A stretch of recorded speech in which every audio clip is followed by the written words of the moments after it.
السلام عليكم ورحمة الله تعالى وبركاته. هردفتوتا في خبجمتوتا تشارتمتوتا تشاينا لجنكس الشو. بيجي أبو خالد أكسمة في بيب شادون دخي سم بجرات نسين جتشا. أرانت ناس فيديو بريدو تكان كبدي سنفتف. فيديو خنا بروم سجها دامسا في إرجع خنيت كيسا قبدول. فيديو خنا هجدو ماتتي نهر دفاع. قبل فيديو خنا تي سندبر سندرتي ورين تشاينا دخية جنكس الشو. هارتنا سبسكرايب نوتيفيكيشن ملا تولر خايتون دقتنا. warreen beejii kiyyaa Bukhaarii jalan hordoftan laa'ik gochuun dagatina. Akkasuma warreen FB Abshaal jalan hordoftan FB lee garaagaraa irra warreen hordoftan hundi keessanuu galatooma ulfaadhaan isiniin jedhan.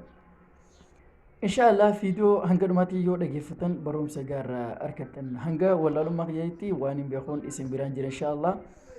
Barumsa kun yoo nifisse tolee awwal maraa laayik godha lammaffaa irratti sheer gochuun dagatina inshaallah. guutuma guutuu fiidiyoo kana chaayinaa lafa irratti na hordofuu hin dagatina. Assalaamu alaykum wa rahmatullahi ta'ala wa barakatuh. Eewa hordoftoota fi kabajamtoota.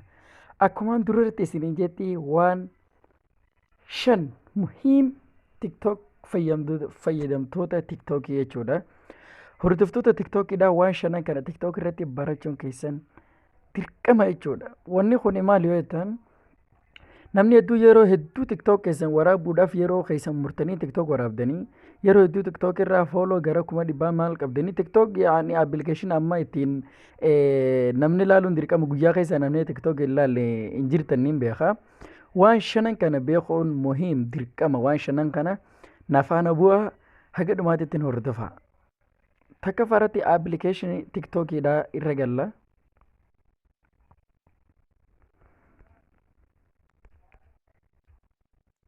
Akkanatti TikTokiin keenya gaanuu dhufe if jala galtan. Borofaayila keessan irra waggaa galtan asirra sarara sadiin kana tuwitan. Biraayivizii kana tuwitan.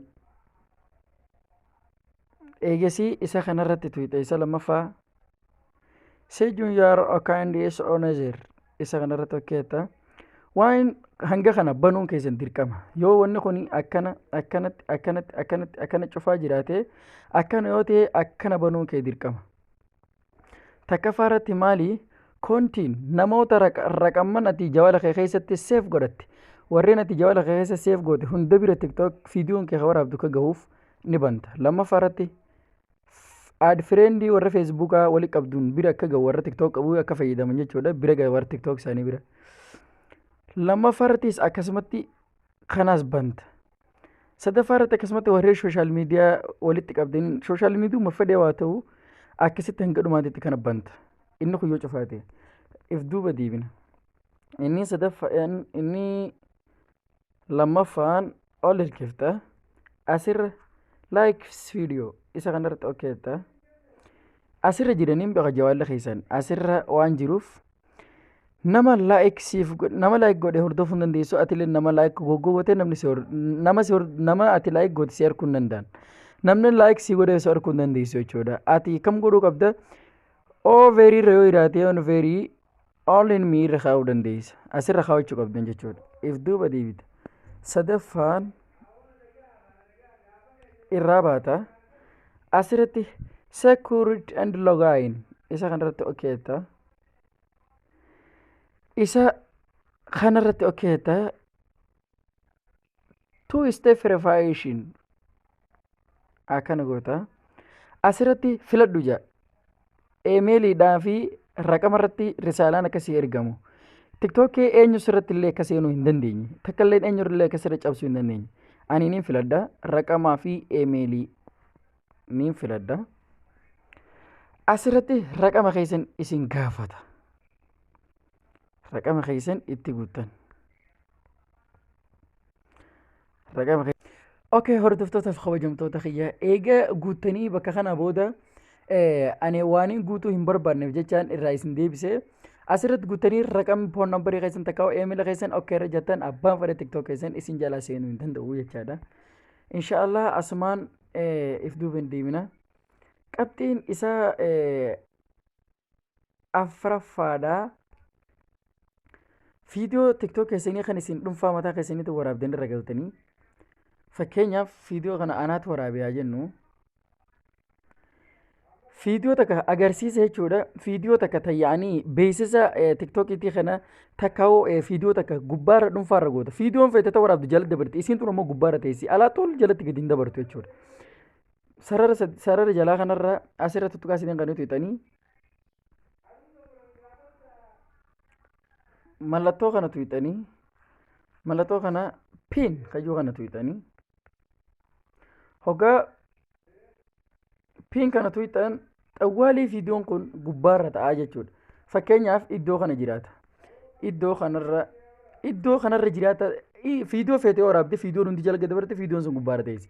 Fiidiyoon sun ati harmarra keessuun yaani akka waan yaadeetti barbaadde fiidiyoo waraabdee dhuunfaa yaada keetii sana achirratti waraabdee waan ati haasoftu siitu beekaa achirra goota jechuudha.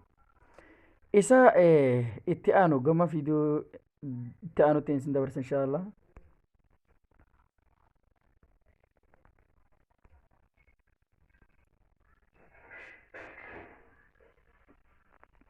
Sarara sadeenirra eegee galtee ol harkifta.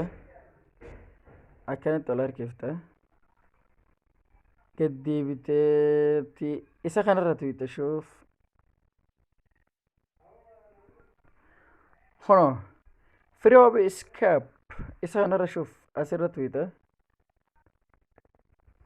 Akkanatti tuuta inni tokkoffaa kanarra jiru laal akkuma agartaa jirtan 994 MP kanatu jira khiyyarra clear cache-dha yaani qulqullina hin qabu jechuudha. Asirratti mallattoo clear gootu kana clear goota. Okay irra jetta. Akkuma jirtaa jirtan 00 MP khiyya qulqullaa'ee jira. Akkanatti qulqulleeffachuun dagatana isin jaa inshaallah. Waan kana baruun eenyurrattu taanaan dirqama muhiimidha. Namummaa fedhuu taanaan barachuu waan kana dirqamaan isin jaa inshaallah.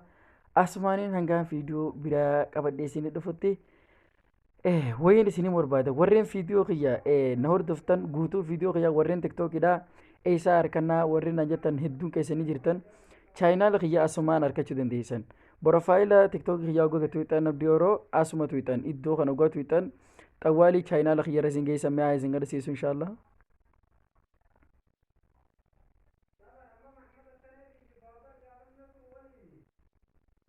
Akkuma harkaa jirtan chaayinaala ciniqsan shawuu irra si geessee jira. Fiidiyoo garaagaraa harkachuuf asuma fiidiyoo kanarra tuuta.